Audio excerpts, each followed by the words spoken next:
Hey guys, and welcome back to another episode of Food School Smarter, Stronger, Leaner podcast on a mission to change the way the world eats. My name is Shurina. I'm a certified nutritionist, health, nutrition, productivity coach.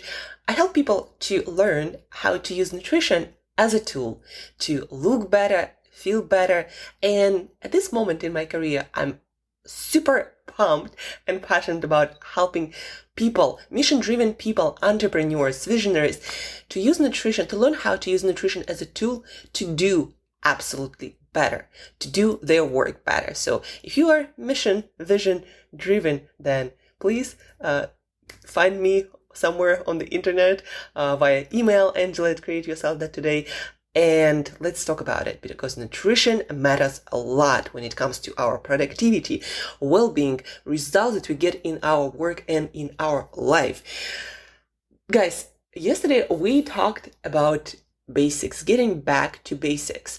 This concept that we forget in a lot of areas except for our professional area. Like, we know that before we got where we are today, we had to learn the basics. We had to master the basics. But then when it comes to other areas, we're like, let me skip the basics. I'm just gonna go straight to the masters. And instead of learning to eat my vegetables and my protein, I'm gonna geek out on some very obscure nutritional concept that doesn't really matter, but people seem to be talking a lot about on the internet, right? So back to basics, and we talked about other interesting stuff about how to get to basics when it comes to nutrition. That was yesterday, and today we are continuing our conversation about basics. And one of the basics is something that I'm still looked at in a weird way when I start talking about, especially when it comes to breakfast. So I'm talking about protein. Guys, I probably lost count long time ago how many times people look at me in a weird way and ask me again, like, protein for breakfast? Angela, are you serious? Like, when people come to me, especially, I worked with a lot of people trying to lose weight, improve their body composition, and maintain results for life. And people expect me to make them or help them to learn how to count calories better or how to eat less, like find the magic solution to help them to just eat less for life, count calories. And I often start with adding things in most cases, and specifically adding protein, especially when I work with women. This almost universally the first thing we start working on, adding protein to every one of your meals. Yes, breakfast including. And you probably heard breakfast is the most important meal of the day. And it doesn't really matter when your breakfast happens, meaning timing is not as important. It depends on your lifestyle, on your preferences, when you go to bed, when you wake up, many different things. But when you decide to have breakfast, it's got to be nutritious. That's the most important message. Breakfast is the most important meal of the day. And you gotta have nutritious stuff, a lot of it, for your breakfast. And protein, guys, it is one of the most important nutrients in our diet. Everything in our body, bones, skin, organs, hair, our thoughts, even emotions. We talk a lot about neurotransmitters and how food and protein related to our thoughts and emotions. But protein is everything. We are made of it. We use it to do everything. Our body uses it to create, certain antibodies for our immune system to defend us, digestive enzymes to break down our food, everything. Hormones made of protein or with protein. So everything requires protein. And that's why when we eat, our brain, our gut, they are analyzing actively how much protein and different amino acids, building blocks of protein, do we get in our meals. And if you get some amino acids but not others, you're still going to be hungry, and your performance, mental and physical, not going to be where it could be. With all the amino acids, all the, complete proteins. That's why, for example, plant-based diet is not as advantageous as a diet with animal protein. It's just easier to get everything from animal protein when it comes from animal protein rich foods when it comes to actual protein, right? Protein, we need it for everything. Protein, when you eat your protein for breakfast, guys, what happens also that a lot of people don't think about, you start making better decisions about your food for your lunch and your dinner. And wouldn't you say that's gonna affect your whole eating pattern, how healthy you eat for the rest of your day, for the rest maybe of your life, making better decisions throughout the day? And so eating protein actually helps you with that. We talked a lot about neurotransmitters and how protein is needed to create dopamine or serotonin or a lot of other brain chemicals that are actively engaged in your decision-making process. Because it's no joke, it's science. You need protein to make good decisions. And also brain fog, not ability to think clearly, not having motivation to work on challenging stuff, not having enough focus to filter out distractions. Protein has a lot to do with it. Muscles, of course, you need your protein for muscles. You probably heard about that. One thing that people don't think about often is that when you don't get enough protein, your brain, it's not stupid. It senses exactly how much protein you get. And so when you don't get abundant amount of protein, your brain starts making prioritization when it comes to your muscle mass and your fat mass. Your brain will, okay, we get that amount of protein. I need to use it for vital functions, from your immune system to your hormones, not so much for muscles, because muscles are important, but there is, trade-off. If you don't get enough protein, vital functions, like immune system is actually more important than your muscle mass, probably. That's what I think. If there are some pathogen or viruses that will attack you, you'll probably die sooner than from muscle mass loss. So the point is, the brain always is making decisions and prioritizing. If you get enough protein, you're gonna get good muscle mass. And if you don't get enough protein, the protein that you do get, you're probably going to use for other purposes, like your hormones, your neurotransmitters in your brain, your immune system, your digestive enzymes to actually be able to digest the food that you get, right? And muscles, for example, get secondary distribution of your protein. And a lot of people, and women specifically, they ask me, well, Angela, how do you maintain that amount of lean muscle mass? How are you so lean? And one of the reasons, I eat freaking a lot of protein all the time. I might not eat a lot of it for breakfast, but I do eat it almost immediately when I start eating. And I eat half a liter of yogurt, right? There is like about 40 grams of protein, plus nuts and seeds. So probably around 50 grams for my breakfast. And then for my dinner, I eat another 60 to 70 grams of protein. And I eat it, of course, with a lot of fiber, and that takes time to break down. So my protein, those 120 grams or so of protein that I eat over the course of my day, they are circulating in my blood. But make no mistake, I eat a lot of it.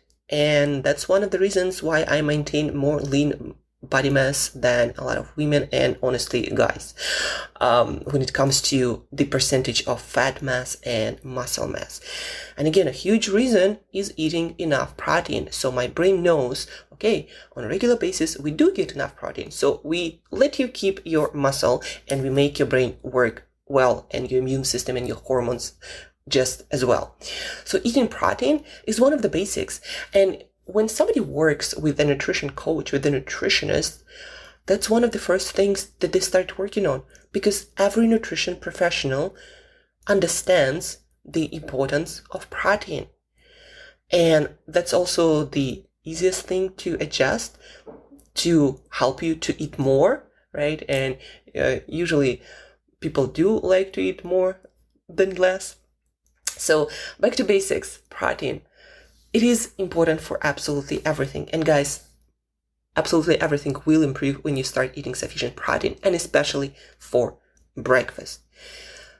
For breakfast, because again, that will help you to make better decisions. That will help you to crave less of other foods. That will keep your appetite at bay. That will help your brain to create all the neurochemicals to keep you focused and motivated and to have grit so you keep working on challenging stuff. No brain fog. More feel-good chemicals in your body. More confidence. More calm. All of that has to do with protein. And now let's get to practical side of it. Eating some protein is not enough. And eating a little bit of lentils in your salad is definitely not enough. I'm not against eating plant-based sources. I eat a lot of plants, a lot of lentils, a lot of beans. But you must understand that where animal protein sources and plant-based protein sources, where they're different is that we humans, we need certain essential amino acids and we need to get them on a regular basis. Basically, it means we can't make it. We need to eat them. And all the animal-based sources of protein, they have all the amino acids. You don't need to combine them to get all of the amino acids in sufficient amount. Plant-based sources do not have that. And the reason being, animals are more like us. They have similar structures and tissues. Plants are not like us. We eat plants, but structurally speaking, we are not like plants. We are like animals. And we are made of the same stuff, so to speak. That's why animal protein has all the stuff that we need to build our stuff. That's in simple terms, the reason why you want to include animal protein in your nutrition strategy. But also, animal protein is different when it comes to amount of protein. A cup of yogurt, 150 grams or 5 ounces, is only on average about 7 grams of protein. Compare that to 150 grams of tuna, that's like 30 grams of protein, right? 7 and 30. One egg, only 6 grams of protein. Again, 6, or in 150 grams of tuna, salmon is about the same. We get 30 grams and more. Lean chicken breast is the richest in protein.